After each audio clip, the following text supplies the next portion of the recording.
The harsh truth is most YouTube creators are missing what it takes to make it big. As the platform consistently evolves, some channels flourish while others seem to level off and plateau, never to realize any measurable success. The sad part is that some creators don't even know they've peaked and they continue to create content even though they are in a downward spiral. This is 100% avoidable. Today I'm going to show you how to adapt and innovate your way to millions of subs and views. It's actually a very simple process that every YouTuber needs to pay attention to. I'm talking to you, but before I get into that, I need to take you through the cycle of a typical YouTuber.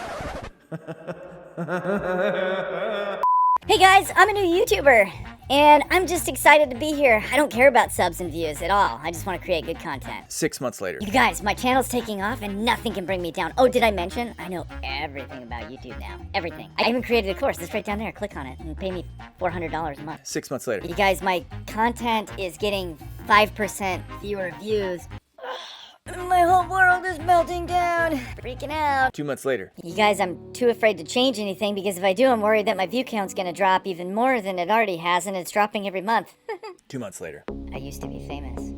Everybody peaks. And unless you have the framework to avoid the peak, you are going to go through it as well. We need to understand some things about YouTube, all right? Since its inception in 2005, YouTube has transformed from a simple video sharing platform to an entertainment powerhouse. Along the way, we have seen trends come and go, from viral challenges like eating Tide Pods to entire genres of content like ASMR.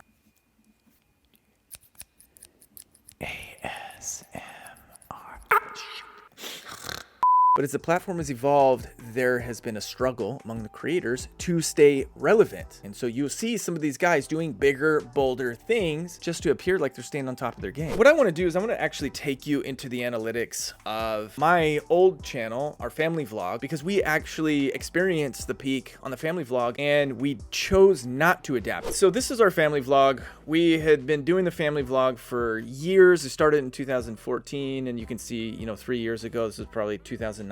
We're getting hundreds of thousands of views on some of these videos, 1.4 million, 100,000. So you can kind of see we peaked really in 2019. And we decided not to adapt because what ended up happening in 2019, and some of you guys may have experienced this, was that Admageddon came because there were some people who were in the vlogging space who were treating their children poorly. YouTube was like, oh shoot, this is a PR nightmare. We need to just demonetize all of these channels at the same time. So what ended up happening was that a lot of family vlogs ended up moving more into the gaming space, whereas last is to leave the circle. The floor is lava, granny in real life. Side note, we were one of the first YouTube channels to do granny videos and had some real bangers with that. 1.7 million on this one, 2.2 million on that granny. Yeah, get it. The point is that we were unwilling to change the way that we operated our life in order to appease YouTube. We just ended up leaving YouTube for a couple of years so that way we could figure out what we wanted to do and move into new and exciting things that we are actually interested in. So as you guys can see, I mean, some can argue that we actually really peaked in 2017. But our primary focus on this channel was to film our daily life. There are some channels that just power through the peak and then they never even realize that they peak, or they don't care and they just keep creating content and hope that someday they're going to continue to grow. I would say a good example of this right now would be somebody like Gary Vaynerchuk. He hasn't really shifted his content strategy on YouTube in years, and you can look at his channel and his views and they're not really changing. But for the most part, he's getting between maybe 5,000 and 30,000 views on his higher stuff. He really is creating content past his prime. He's not trying to adapt or reinvent himself. I know he's doubling down on shorts, which I think is a huge mistake, but I'm not Gary V, so I can't answer for him. I'm just looking from an outside perspective, looking at this and being like, hey, bro, your content strategy is no longer working. Time to adapt. And I'm going to tell you how to do that here in just a minute. You're flying in an airplane. You're a captain of the airplane. Imagine that one of the engines goes out. Uh-oh. Breaker, 9-9er, we got an engine that's burning out. Now, if you're a new pilot, you have no idea how to compensate if an engine goes out. Boom, crash. But if you're an experienced pilot and you have the ability to adapt, you can fly a plane with one engine almost as well as you can fly with two engines. Thrust. Sometimes both engines go out. And in that case, you guys, you just got to sully that thing right into the Hudson River. Come in for that nice landing, get everybody off board, and then you look like a hero. Because you left at the peak. Remember when Steve Carell left The Office? He left at the height of The Office. The Office started like this. Season 1, meh. Season 2, good. Season 3, awesome. Season 4, amazing. Michael Scott leaves somewhere in here. And then it's just like...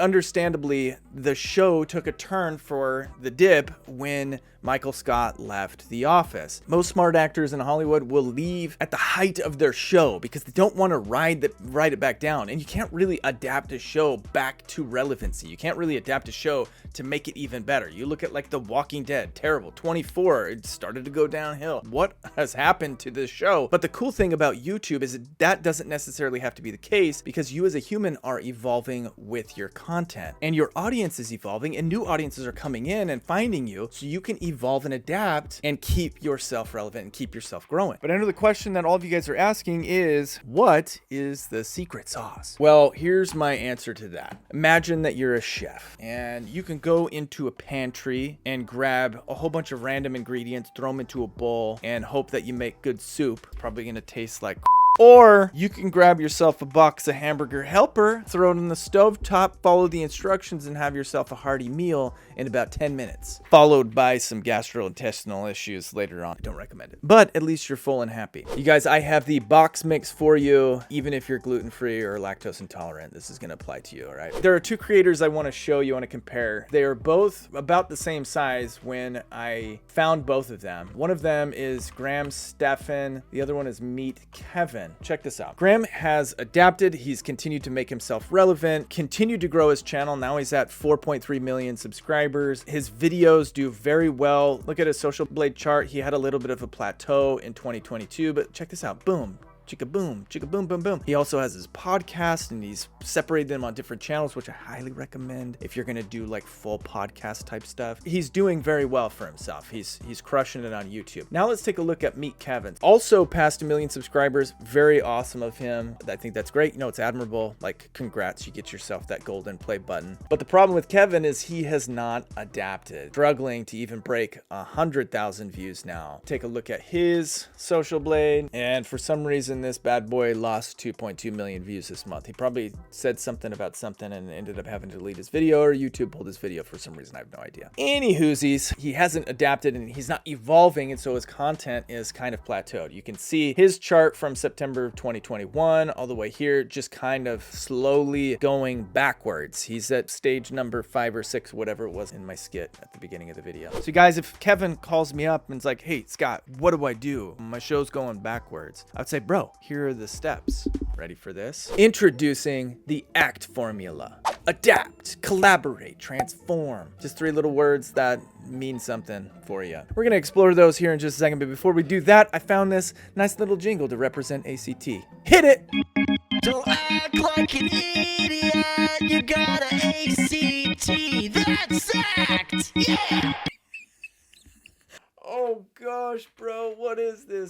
So before I break down the ACT a little bit further, I want to show you 3 creators have successfully adapted and collaborated and transformed their channels. The first one that I want to show you is Mr. Russell Brand. You guys, Russell Brand is a powerhouse. This guy is creating some of the greatest content. Check out his graph on Social Blade. It was upward all the way through the middle of 2022. Then he kind of plateaued a little bit, but now he's coming back because he's releasing a book maybe or something like that, but he's collaborating with all these like top-notch people. Now, obviously Russell is a celebrity, and so he's got some of that working for him as well. But the point is, even celebrities can peak on YouTube. It doesn't matter who you are. Now he's starting to get a whole lot of exposure again. People are going back to his channel and he's starting to crush it. Another one who is crushing it right now, also doing collaborations, is Ben Shapiro. But the cool thing about Ben is he's doing collaborations with his own people. He's got Matt Walsh, he's got Michael Knowles, he's got Jordan Peterson. All these people are doing these huge collaborative effort, but Ben is continuing to adapt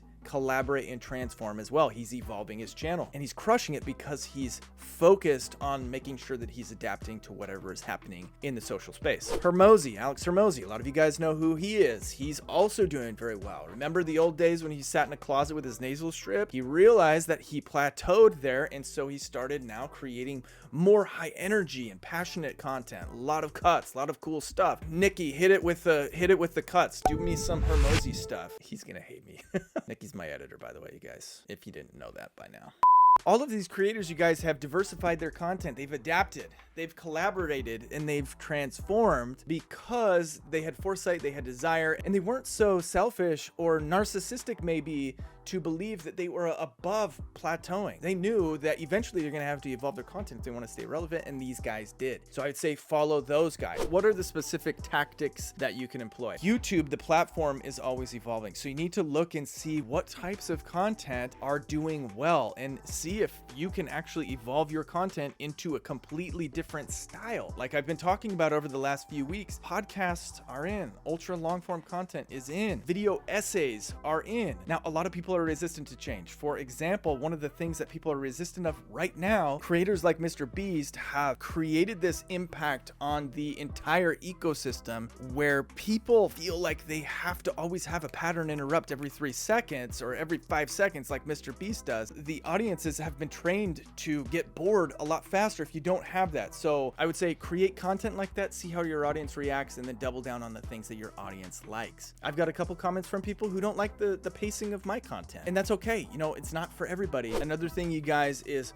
look at your body of content and consider doubling down on the pieces of content that have done well. Your content, if done right, should fall into content verticals, meaning that you have certain subjects that do better than other subjects. If you want to adapt and continue to grow from 100,000 to 1 million, or from 5,000 to 100,000, look at those content buckets and double down on the things that are working. We had all sorts of stuff. We had emergency pool rescue trainings, 24 million, 9 million. We had these retainers. I did a bunch of these retainers. That was one that took off. We had a number of these content verticals that did very well for us, and if we would have continued to double down on that, we could have taken this channel all the way to 1 million. We just didn't like playing those games. Once you get to a plateau, are you willing to adapt? And if you're not, then what I'd say is get out, do something like what Logan Paul's done. Go box and take your brand off of YouTube and maybe come back a little bit later on. If you act, if you collaborate, and you transform, you can grow from wherever you're at right now to wherever you want to be without ever peaking and plateauing. You just have to keep that in mind, keep your strategy good, you'll be good and golden. And yep, watch this one, and catch you on the next one.